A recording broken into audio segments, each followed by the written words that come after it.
Hello hi friends, మా ఇంటి దగ్గర పూసిన గులాబీ పువ్వు అండి. మరి మంచి రెడ్గా పూసింది.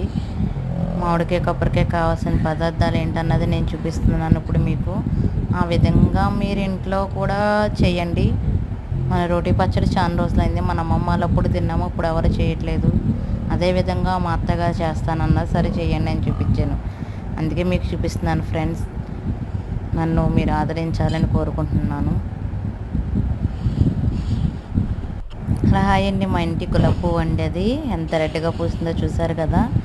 మరి మామిడికాయ కొబ్బరికాయ పచ్చడి కావాల్సిన పదార్థాలు చెప్తున్నాను. ఎంచి పెట్టుకున్న పచ్చిమిరపకాయలు, ఎల్లుల్లిపాయి,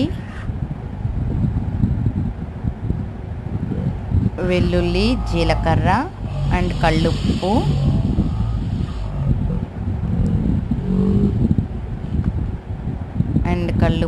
నెక్స్ట్ వచ్చి